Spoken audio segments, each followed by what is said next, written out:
Put your red shirt on and a brown coat too. Everybody's joining the crew. We got just one drink that we rule them all. Hope you'll remember your thoughts. Get your Uru hammers and your Middle guns. A sonic screwdriver or a sword plus one.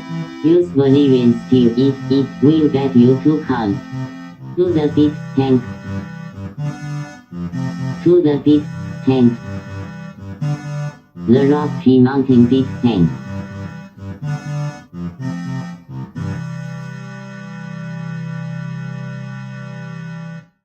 Hi, I'm Guy, Hi, I'm Troy, and this is Tank Geek.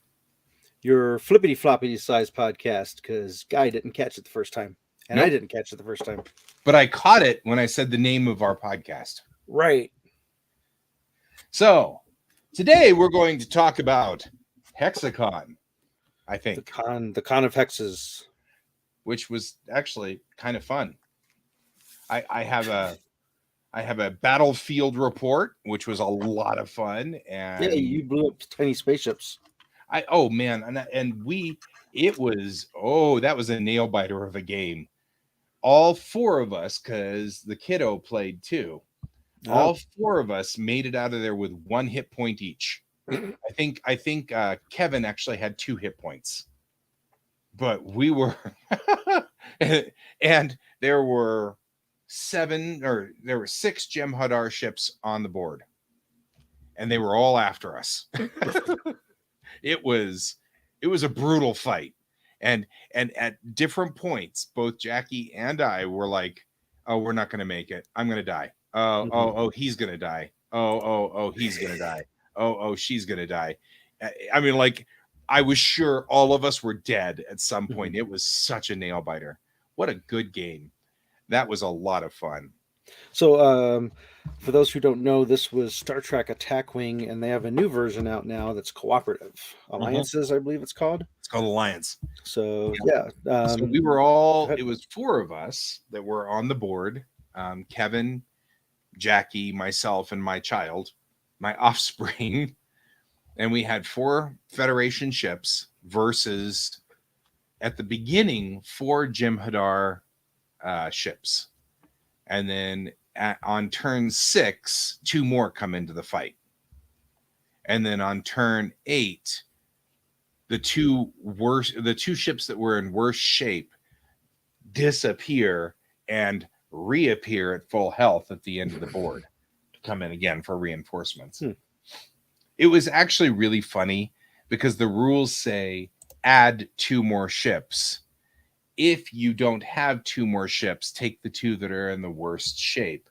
So Jackie's like, "Oh, that's what the rules say." And Kevin starts to open his mouth, and she looks at him and goes, "We don't have 2 more ships." Because, of course, Kevin has a full set and I have a full set. Right. Which means that we both have 4 ships. So we did have enough ships, but she looks at him, and I kind of looked at mine, and she looks at me. Points. We don't have 2 more ships. Because there definitely would have been fatalities then. Yep. It was very funny. Fun. Yeah, if I played a game with Kevin as a co-op game set in the Dungeons Dragons world. They have a bunch of different ones based on different, I guess they'd be different modules of gameplay campaigns. So we did the one that was Castle Ravenloft. Oh, and nice. It's some of the rules were a little bit, of course, we were trying to be expedient because we didn't want to take, 10 minutes of silence of us reading rules. Right. But like one of the rules we weren't 100% sure on was whether we each take separate turns and activate the monsters between each turn, which would give the monsters double the turns from us, or if he and I do our turn simultaneously, back to back, and then the monsters get a turn, and then it comes back to us again. Hey, Brent, welcome to the show. Hey, Brent. That's how we did it. That would be definitely a. Yeah, and of course, all the walkthroughs I found online, it's solo play with one character, so it doesn't help me. because it's like, but that's, well, obviously you're going to go, you go, monsters go, you go, monsters go, because it's one player, one character. Right. But so we did it the way that it seemed like it was more balanced, and we still lost because it's kind of like Zombicide in that it says if any member of the party dies, then you lose. Hi, Donald. Hey, but Yeah, I think that's it's nice to see the number of cooperative games. mhm. I had sincerely burned out on trying to kill you off. You know what I mean? Like sincerely, I mean, like I not all jokes aside, I'd gotten we've been buddies for a very long time. I know exactly how you play on all kinds of things, and frankly, you are Competitive was never your bag anyway. generally speaking. So Mhm. it pretty much meant I was toast every time. And that really got old. So Yeah, so it's nice that WizKids, that is a WizKids thing, isn't it? yes, The attack wing. yes, It's nice that they released a cooperative version of that for Star Trek, because they probably realized, unlike Star Wars players who are in it all for the verses, Star Trek has a lot of cooperative players. right. Although the AI function that came with it was based um, off of a fan build in X-wing. So there was a fan build for AI function in X-wing for cooperative. So Yeah, of course, those fan build. yeah, but well, and I think Star Wars ignored it, but it's interesting that Attack Wing kind of took it and modified it. And I really like the AI functions that it's got. I mean, they're it makes for wild stuff. We lucked out a couple of times in our game where the bug ships just took a turn that you're like, why would they do that? That's not the turn I would choose. And it would put these bug ships off in an angle where they had nobody in a firing arc. Mm-hmm. I think they have to do that, because if they make them too predictable, then it would only take a couple of games to be able to outplay them, just knowing what their AI steps are. Yeah. Oh yeah. So Donald mentioned, back way back in the day. I want to say that was like mid '80s. Fortress America and Talisman had kind of a co-op. It was everybody versus one. So in Fortress America, one person is America, and then everybody else is attacking America. Before that, there's a great game called Fury of Dracula, which has gone through like 3 different editions already. Well, 4 if you count the first one. And that was a everybody plays the hunters after one player who's playing Dracula. Right. Which also is interesting. Mm-hmm. I mean, and that's the formula they used for the Jaws game, which actually works really well. It's the 3 people on the boat versus Jaws. Right. Uh-oh. Hey, look, they can offer us a promotion on our channel. Isn't that sweet? I say that we do something about that. Put a star on it, because that's what it looks like all I can do right now. That's all I can do. I think I have to go to Twitch. Yet another plus. Sadly for Restream, I can ban them on Restream. I can ban hammer them, which I cannot do here. But that's okay. Mm-hmm. So yeah. Anyway, needless to say, it was, and no, we don't have Alex tonight. So, needless to say, it was a nail biter of a game that that's all right. It was indeed quite the nail biter and pretty cool, and I was impressed, duly impressed. That was that scarily close of a game. Very nice. Very nice. Very nice.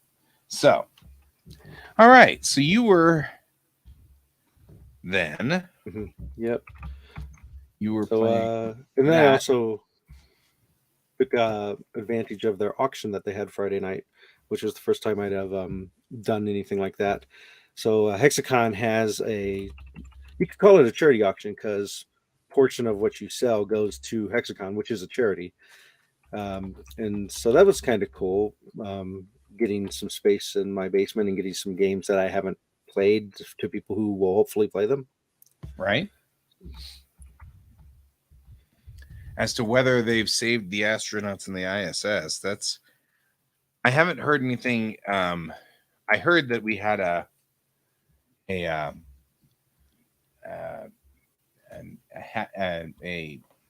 SpaceX Falcon Heavy that went up, but I don't think that's what we were doing. So I think right now we've got a spacewalk going on, but I don't think that's they're still working on what to do. So to answer your question, they're going to have a briefing in the next couple of days, though. We'll figure it out.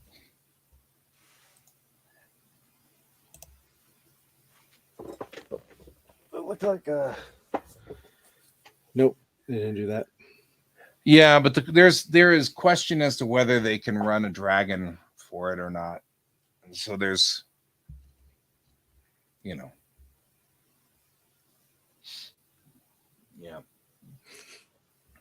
There's question as to whether we can put a Dragon on there and send that up or not. So we'll see.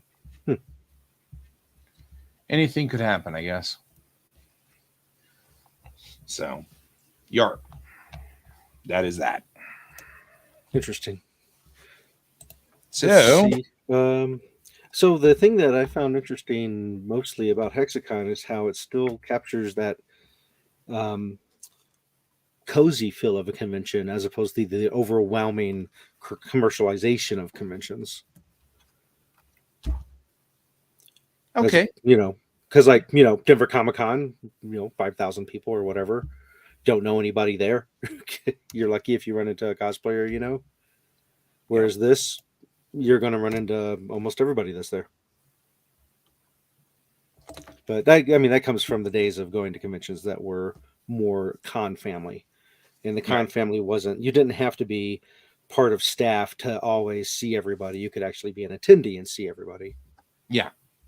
Well, and that's the other thing that happens whenever I go to these conventions is I see like all of my buddies. Like I mean, we haven't seen a lot of each other during the COVID era because we've all been staying at home. But I have been seeing, I got to see a lot of these people, which was really cool and really nice. So that was a good thing. So, yeah. Yeah, I'm trying to figure out how to get in here to delete that, but I can't. The what? I was trying to get into Twitch, but I guess I don't have the right sign-in stuff to get into it. Because I think Chelsea's the one who set up the Twitch stuff. Oh, plausible. So no, it wasn't me, since I'm not a Twitch person. Not all. Yeah, I have control over my own Twitch channel, but I'm not sure. I'm not sure if I can Twitch with. Yeah, you avoided that because otherwise you have to know more than one password for different things, and then you log out of one. I haven't planned for that at this point now. Okay. I now have 2 different browsers set up. So part of this is I have to either remember everybody's passwords, which has gotten infinitely more complex now, and you will actually experience the pain that I experience because the Drives Pro system that they use for the DMV requires they force a new one every month, and it cannot be the passwords you've used before. So you end up with this. No, you've used that password. How about this? Nope, you've used that password. Crap. So now you're at like you get to the point where you're like RCPQM532, and then 2 weeks later you're like, what was my password? Oh crap, it doesn't remember it. So then you have to go figure it out. So you end up literally having to write it down, which is what I do, and carry it with me, just like every IT person tells you not to do. But we've gotten to the point where I'm not using any of the passwords that I ever used in my entire life. I've gone through all of them now. And so every password I've ever used, I've gotten that way. So anyway, so so what my problem is passwords at this point in time. I can't remember all the passwords I've got for everything. Everything requires me to cycle passwords. I can't remember the cycled passwords. So whenever you're like, oh, just log into Geek Tank, I do, and then it immediately logs me out of everything, and then I have to go through and remember all the passwords for all of my stuff again. And I'm like, crap, what password did I use for Twitch? And of course, then it locks me out, and then I can't run my show at night, which is what happened once when you were doing the just log into Geek Tank. And I was like, okay, and I logged into Geek Tank, and I needed to log back into GS Davis Art, and it was like, that's not it. Okay, you're locked. And I was like, crap. I've got 2 seconds until show starts and I'm locked out. And I'm like, thanks, So anyway, it's clear that this is not an uncommon issue because now there are all kinds of things that are going on since the last time you and I talked that make a big difference. For one, Restream has now teams that it can use. So you can assign more than one person to be able to log into that specific stream and do a thing. So it's no longer you or me in there. Both of us can do it. So right now, Kayan and I both log into Restream and we both have administration rights. So he can start a show or I can start a show. And we just recently expanded it so that 2 other people can start a show too. So there's up to 4 of us that can do that. So I might be back to the idea of you and I going in for doing Geek Tank out of Restream, because we had to back out of that because it was so difficult to flip-flop and all those things. But start your own show. Well, Brent, we can make you start a show if you want, but you'd have to be prepared to run a show all by yourself. And so if that's something you're willing to do, I mean, hi, I'm Brent. I always forget what thing our questions at Rocky Mountain Geek Tank web page is to get to it, to sign into it. Because it's not a Hotmail, it's not a Gmail, it's not any of the normal ones. No, it's off of my website. But I remember being able to search it before because you said some word and I was able to put it in Google and it took me to the right place so I could put in. Yeah, it's a webmail thing. That must be it. So it's like webmail or webmail.rockymountaingeektank.com or something like that. So yeah, I remember you had this. It's like, I don't want it to say Gmail because everybody uses Gmail. Right. And so, Brent, that's the reason why you haven't been offered to do that, is because you'd have to be prepared to run a show all by yourself. In fact, we still don't know who those other 2 slots will be, if you're curious, for GS Davis Art, because we're not sure that we have any other artists for Quack. We're not sure we have any other artists who are willing to be prepared to run a show by themselves. So that is, we don't know what we're going to do, so we'll have to see. But don't feel bad. We're not excluding you. If you want to do that, you could certainly do that. We could give you that access, and that would not be a problem. It's not a trust problem. It's I don't know if you want to do that issue. So, yeah. So, anyway. Let's see here. We were at Hexacon. Hexacon was cool. Trying to think what other things happened. Talked to a buffer fella there who's part of a group called Nero, and they get together like once a month or once every other month or something like that down in Colorado Springs.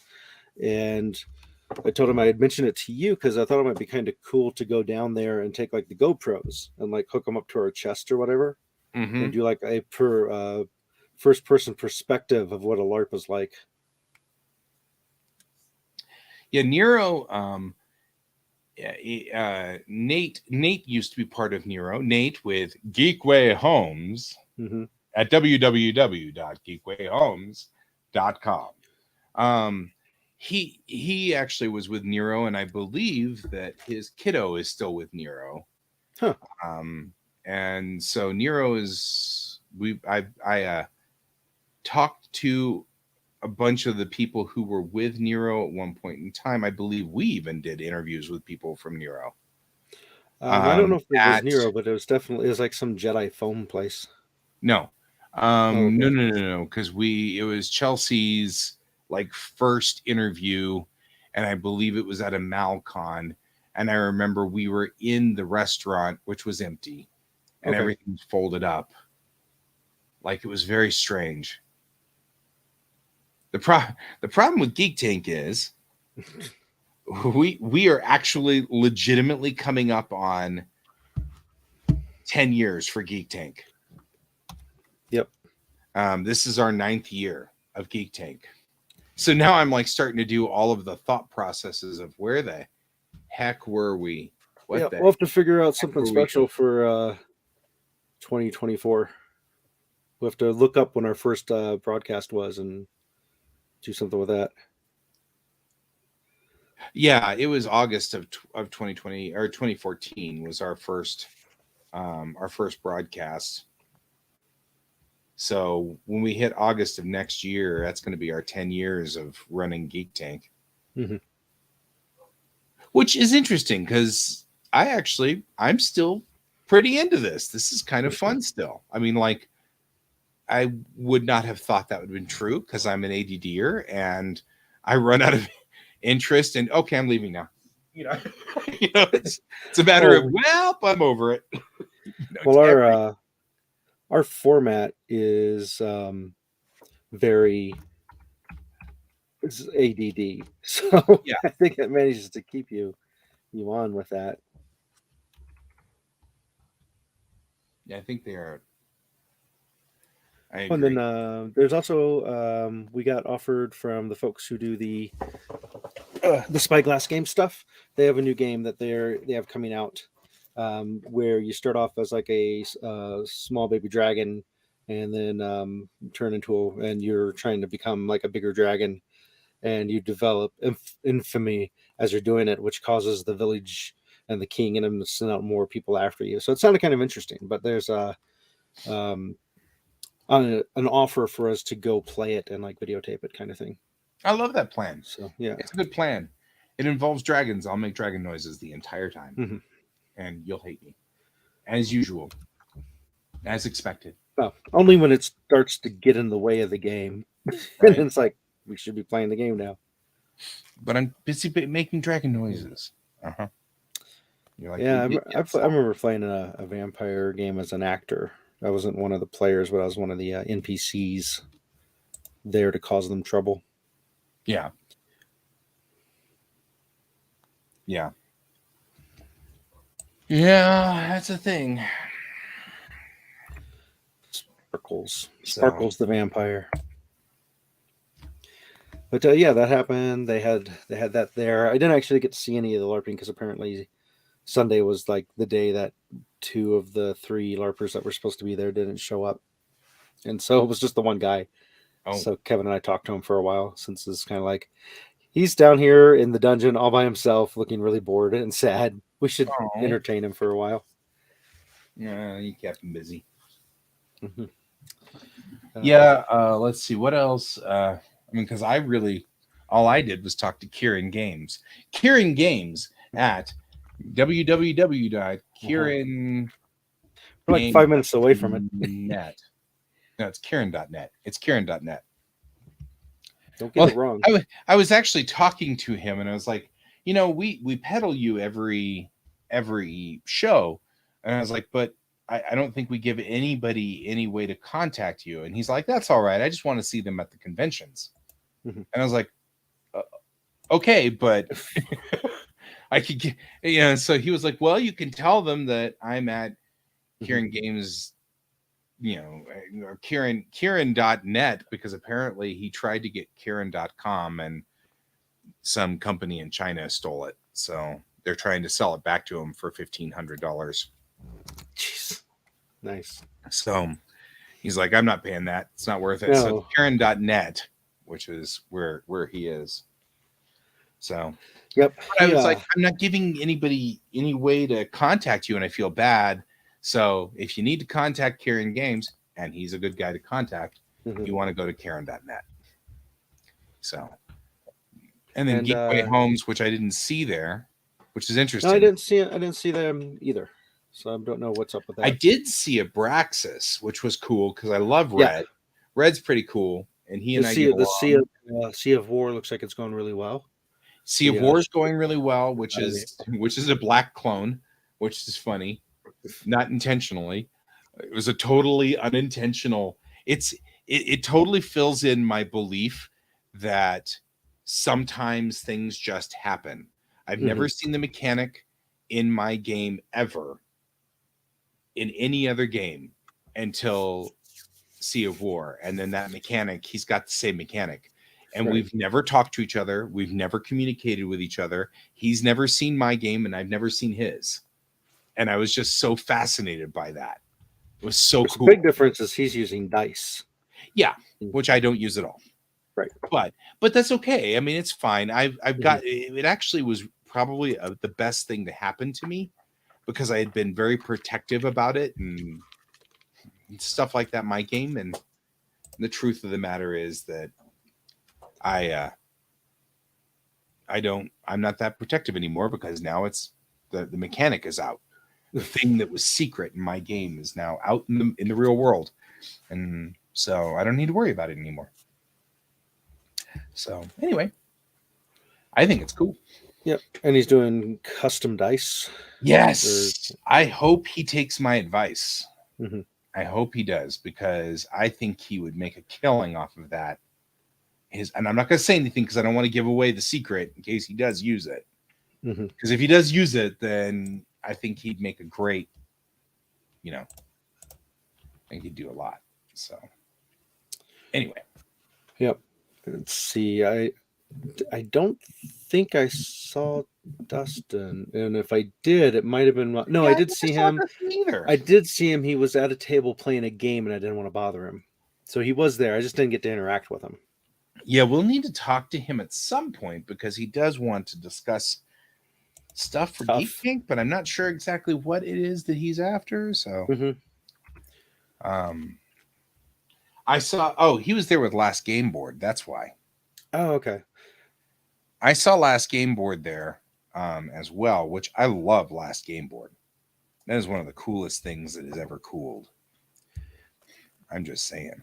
Yeah, Game Board. It's one of those where it's like if they had a way to trade in your games to get one, like to make it easy, because it's pricey, but it's cool. But and I think once you can get past that initial price, then it'll work out really well. Yeah. But yeah, I definitely want one just for D&D nights because I use them for the maps and that. I absolutely concur with that. Boy, I cannot knock that. It is really a cool thing, though. Yep, I'm pretty sure I'm double checking here, but I think I got a picture of it up here on our Facebook page. I'm on the wrong thing, apparently. Yeah. It's like, I know we didn't put that many pictures on there. Oh, here we go. I know Dustin was there. He wanted to meet with us. We just couldn't get him to. We couldn't get it in there, couldn't get together. We couldn't. I don't know. Yep, and these got to be the same guys, even though the sign just says Game Board. It doesn't say Last Game Board. So unless if there were two different companies selling the same thing, then, which I really doubt that. But yeah, I talked to them too because I thought it'd be really cool to get them to come run a tournament on their Last Game Boards at IndieK. Well, that'd be kind of cool. Yeah, I just told them they've got to pick one of the games that have a Japanese flavor to them. Yeah. I think that'd be awesome. Old-fashioned. So old-fashioned as in Thaco? How old-fashioned are you trying to get over there? Because, we're not in for Thaco anymore. The old fashioned where it was the little three. It's either like 3 or 5 book thing. Was like the very first ones that came out. Or just old fashioned is just getting some actual chucking dice and killing dragons. Yeah, I like chucking dice and killing dragons. Yeah, Kieran was lamenting, not Kieran, Chris of Kieran Games was lamenting about not getting to really get in the D&D games that he'd like to get in. Yeah. And I invited him to come guest in my game, but of course he goes to bed early. So my time frame does not work out for gaming for him. Makes sense. Sadly. Yeah. So speaking of Chris and Kieran Games, you're at 932. Right? So we will have to say the banners need to be clicked on, but I don't know where my mouse went. There's my mouse. Squeak. So just so you guys know, Geek Tank is sponsored by Kieran Games, Geekway Homes, and Your Mom. You got it. Yeah, I bought quite a few miniatures from Kieran when I was there from Kieran Games. He had his prices are great, and if you want, he's very friendly and he's a good guy. Yeah. Oh man, I don't think you can get any friendlier. Yeah, I mean, like he's just cool. Yeah, he gave us these learn to paint kits, 3 identical ones, and so for one of our shows, we're going to have to do teach people how to paint. And I don't believe Alex has ever painted minis before, but so I could be wrong. Be a fun thing to do around a table, and have all 3 of us with the camera looking at us at the table. So you could. I was just imagining that it'd be easy enough to do online, but maybe. But we'd have to do the, I'm painting right now, and this would be the way it'd be, and then you'd hold it up, and then I'm back to painting. I think you can actively switch. I don't know cameras in here. I mean, I can switch cameras just fine, but I have a rig for it. So I mean, if we wait long enough for me to finish this structure that needs to be built here, then we should be fine. I haven't heard of that one, Brent. Test of Honor. Have to look that up. But yeah, we got some minis, and then what I'll do is I'll get ahead of time on our Facebook page posted what mini it is and what kit. And so if you want to pick up the kit ahead of time and paint along with us, you could do that. And I don't know if I got the last 3 from Kieran or if it was just those that were at the con and he has more back at his warehouse. But definitely be the place to get them through if you want to do that with us, and if he still has more. So right. Oh man, Shogun. Yeah, also I think they changed the name to Samurai Swords when they re-released it. But the thing that my brother and I thought was so hilarious about the game is that there was apparently only one ninja that could be hired in all of Japan. Because if I hire the ninja, then nobody else can hire him until I use him. I've got to say though, I'll put this out there. If you ever come across a copy of that, and I know that it's extraordinarily rare, I will pay you for it.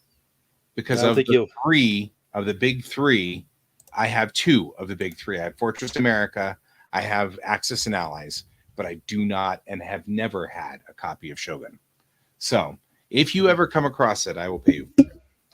Unless it's like $50,000 or whatever, But I know you may at some point happen across somewhere along the line a copy for $10. Yeah, but it looks like and knowing that I'm really mostly after the little plastic Shogun guys inside there anyway, so even if it's missing some pieces, won't be so bad.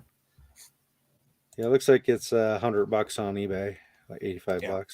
So, yeah, I mean and the $100 is too much. I'm just looking to have a copy because it was a fun. It was sort of the trifecta of that era, And I have both the other 2 right over here. So I actually have the other 2 games now. So it's a thing. Yeah, it's going to have to be one of those getting lucky at a flea market where someone doesn't know what they have. Yeah. Oh, yeah. That's what I was thinking. Well, that's not what that's. I'm not. The point isn't to 3D print them. I mean, I can 3D print all kinds of stuff. That's not the point. It takes time and materials to do that. Right. So. Yeah, you can buy it without the miniatures. What's the purpose of that? I want the minis. I know. What is it missing? It says incomplete. It's all right. I mean, it is missing. It is missing all the cards, but I believe all the other pieces are there. But it's still $50. Yeah, see, that's still not worth it. That's what I was saying. If you find it for $10-$20, sure, probably 25 is the top I'd go for. But if you ever come across it, just so you will know, yeah, it's missing some pieces. As long as the plastic pieces are all there, I'm good, or at least most of the plastic pieces. You know, so it's the rarest of the three. So I know that it's hardest to find. So I've got my copy, and I'm not letting go of that. But no. If I were to see one, I probably would have bought it anyway if it was ridiculously cheap. I know, just because I recognize putting that out there so that you know, so that if you ever come across it, that's one of those that they should have gotten years ago for NDK. We've never been able to find a copy in 50 years. We're not 50 years old. Okay. How old are they? No, 25. That's right. 25 years. 25. But still. By the time NDK started, Shogun was already very rare because that was an 80s game. And honestly, until you took over the game room was run by somebody who pretty much just got whatever was popular, not what fit our theme. Probably what they wanted to play. Part of the reason why we had conflicts a lot was because he wasn't making it part of the theme. He was just playing Settlers of Catan because that's what everybody wanted to play. So never got to see it. It made the room not feel like it was part of the rest of the program. So there was that. There's the problem with the Shogun board game is it's like 3 to 4 hours long, so I don't know if it'd be a good fit for a convention. Oh, probably. This isn't really one of those urgent things. I'm putting it out there into the Zet guys because if anybody finds it for $20 or $25, right? Well, now you know. Next year at Hexacon, you got to scope out the auction. Yeah, because if it was urgent, I would have done something more urgent about it, but it's not. Yeah, because it's just going to live on a shelf. It's not going to see gameplay. Yeah, it's not going to see play. You know, it's just going to live out there and just exist. 1986 is when it came out. Yep. So yeah, as far as remember it coming out and thinking, oh, that's kind of cool, and thinking, meh, but it was at the time like $30 or something, and Mom wouldn't get it for me because I've never cracked open. There's a Shogun game that I did pick up for NDK, and I don't know if it's an actual remake or not. I have to check into that. I don't think it is, but you can't copyright the word Shogun, so of course there's multiple board games called Shogun. Right. So I'm not looking forward to the storm rolling in this weekend or this week. Quite ugly all week. Yep. Supposed to hit us tomorrow night. I'm noticing that too. It's gonna and then hit us again on Thursday. And apparently, the one hitting us on both days is the same storm. Yeah. So, and then we're supposed to get like 3 storms in the next chunk of time. It's whatever's hitting California right now, or was hitting California. It's heading out our way. And so it's unpleasant. Weird. There's I'm finding a game called Ikusa. Yakuza? No, Ikusa. Ikusa.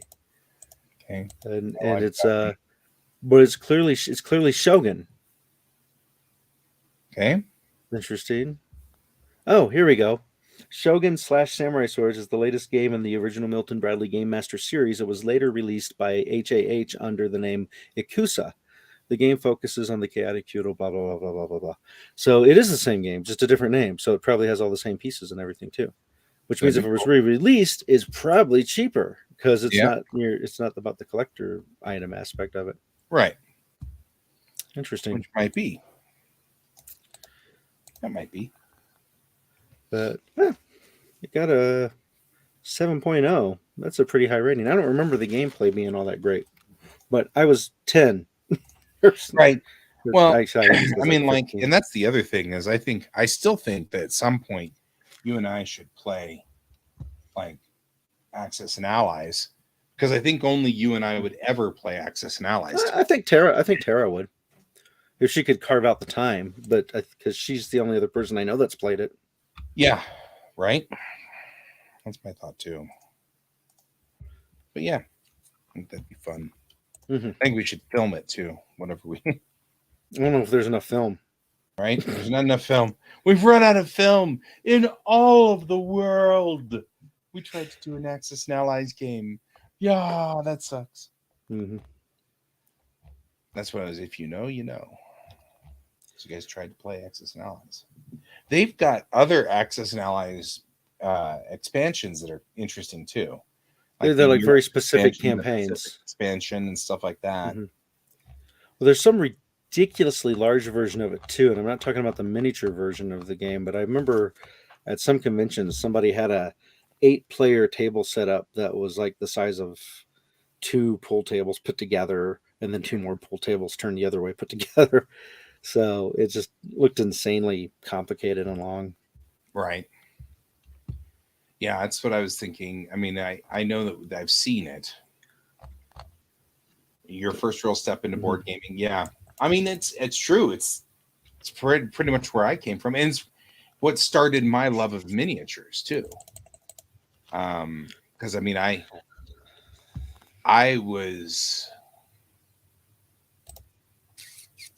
had to have been living near here, so it had to have been before 86 when a buddy of mine had Axis and Allies. And he brought a lot of the little miniatures to school, but not the game. He just brought the little ships and the little planes and aircraft carriers and stuff like that. And we sat there and just put them on the table and played. I remember it because I remember playing with the little minis in the ditch, not the ditch, but the what do you call it? When you get the sidewalk comes down, you know, it has that piece of, or the concrete there where the water just trickles down. And there, you know, it was a summer day and somebody was watering their lawn, and the water had trickled through the little gutter. That's it. Gutter. Thank you. Had trickled down the gutter, and it was just a little stream about yay wide. So we were putting the little Axis and Allies boats in there, you know, and watching them go down the gutter. And, you know, we'd go get them and bring them back, and then we'd have to dry them off, because once you lost all of the water cohesion, water surface tension, they would just sink. So we had to dry them off so that they'd have surface tension again, so we could put them back in the stream and watch them go down the stream again. But that was at the subdivision just up the street, which we moved out of in 86. So it couldn't have been past 86 that we were doing this. But it's one of those memories that I have. You know, warm, sunny day, Mom told me to get out. You know, stop sitting around here, get out. You know, sort of thing. You know, so he and I went down we were down on Ames Street. So we were down 2 streets down, because that was where all the model homes were. And so the model homes of the subdivision were down there. So nobody lived in those homes. So they didn't kick the kids out when they were playing around in the gutter. And nobody was really driving around those streets either, because they were the model homes. So at the time, the subdivision just had model homes down there. Mm-hmm. And so yeah, the other reason was because the model homes always had people watering too, you know, because the subdivision would water all the lawns one at a time, so we could control. We had a lot of control over not losing the little ships down a drainage or something. A friend of mine wanted to take Fortress America and Axis and Allies and combine them to recreate like a game off of the Harry Turtle Dove World War series. So you have aliens attacking Earth, and then the Axis and the Allies have to join forces to fight off the aliens. And I'm like, as if the game's not complex enough, Right? So, Right. I mean, I've got it. I'm not going to disagree with that. Axis and Allies is pretty brutal. And so is Fortress America. They're both pretty brutal. So anyway, part of the reason why I'm so enamored with the Axis and Allies widgets, and I still think that I think I sequestered the original ones that I had when I was a kid because I traded them. I was with you at the flea market when you were able to find a copy of Axis and Allies. It was like for $10 or $20, and you bought it. Yes. That was back when we were still with Armadillo. Yeah, we were, and I've got that copy, and that's definitely my I can't find it. Anyway, there was an originally I traded him, and I don't remember what I traded him, but I traded him this friend of mine who was really more of an acquaintance, but he lived in my neighborhood, so we hung out together because we were in the same neighborhood. And when I say that, I'm talking about, this was elementary school. So, neighborhood meant he literally lived like 5 houses down or something. So that's why I hung out with him, because it wasn't a long walk. But, I traded him for it, and I ended up with like 2 airplanes or 3 airplanes, a couple of the battleships, a couple of aircraft carriers, and a couple of the bombers. You know what I mean? Like a handful of them. And over the years, I've managed to keep them somehow. They just keep staying with me, this little grouping of them. And I know they're different because I tried to paint them. You know what I mean? Like, so, but I didn't know how to paint. And all I had was the tester's model glue. And so, memories. It's like, looking back on that, it's kind of fun. And I've managed to keep those things from my childhood. There's not a lot that I've kept from my childhood. Too many moves, and mom threw everything out whenever I left and stuff. Stuff. Now, the miniatures for Test of Honor look kind of cool, but noticing that it's more traditional in that you have. So far, I've only seen one female character out of the hundreds. Test of Honor, the miniature battle game with samurais that Brent had mentioned earlier. I was looking it up. But that's where I guess you would just get the person you're playing with to say, hey, these are who these miniatures represent, but I have an entire female army. Right. So. Well, it's, though I think that it's funny how with you, this is one of those things where you have been through various versions of that in my world. When it started, it was because all of them were cute, but we were young enough that was still a thing, Now, as an older person, it's because of representation. And so now it's, if they don't have the minis, then it's not a matter of just saying they're all female. That didn't help make the statement about the game. Well, no, I meant proxy. Yeah. I don't mean say they're female. I meant get an actual female samurai mini and say this female samurai mini represents this male samurai's stats. Yes. And so you're still using the cards. So, yeah, I'm just saying. Because I did that with War Machine, because I had found these really cool gunslinger girls and used them to replace the minis that looked very similar to them in War Machine, but they only had dudes. So it's like, I want this to be an all femme fatale group type thing. Right. So I looked up a few conventions here real quick, just because this one snuck up on us almost. So I found out that Whimsycon is still in existence. For some reason, I thought they had their last one, but I think I was confusing it with Malcon having their last one. But they're all Shiny Gardens, which is tricky for me to keep track of in my mind. So WhimsyCon's coming up March 31st through April 2nd. And before that, there was something else. January, February. I feel like there was a February one here somewhere. There we go. GenghisCon is February 23rd, which I'm going to try once again to get an email to whoever is running it because the past... We've never managed to get to GenghisCon, have we? Ever since it switched... switched whoever it was that was there. I feel like we made it to either GenghisCon or Tacticon once. We made it to one of those because we got an interview with somebody, but this was back in the early days, like 2015, 2016, when we were starting. I feel like that was a thing too, yeah. And we just have had no luck with connecting with the right people for that one. But yeah, I'll try to get feelers out for that one because that'd be kind of cool to go to. That's another gaming convention. And Whimsicon's like a steampunk convention, I guess would be a good way to put that one. Denver Steampunk and Costuming Convention. So there, I'll use their words. Yep, that works. February, and then March is Whimsicon's, March, April, and then the next one's not until May. I'm only going to go up to May, which I never heard of. Retromania Denver. What's Retromania Denver? Retromania is a family-friendly event that everyone, it's like I was ready for you to ask that. An event that everyone will enjoy. Well, will they? Will they? I don't know if it's telling me the truth. The focus of this it's a Comic-Con, is on the fans and the vendors. We are committed to bringing you a Comic-Con packed full of interesting treasures sought after by collectors of all ages. Comic books, video games, VHS, records, apparel, original art, all the toys.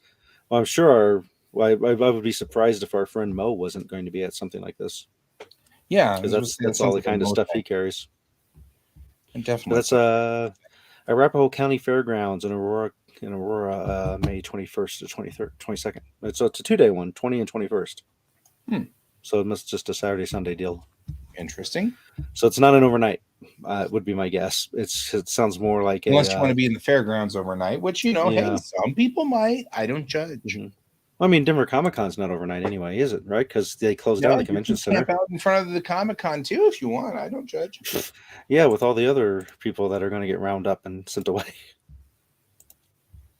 Maybe that's your thing. Don't kink shame. It's not a kink.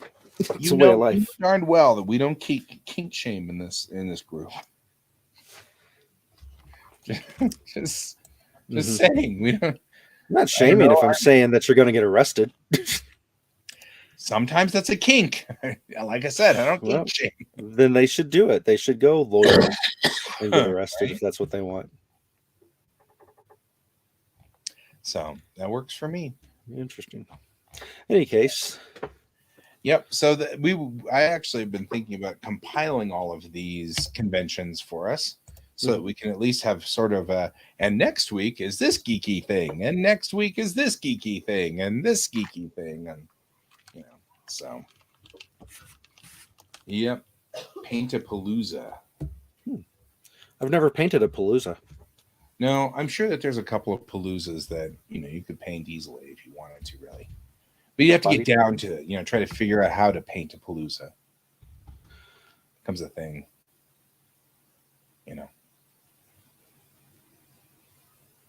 So I don't think I found the right one. I got to keep scrolling.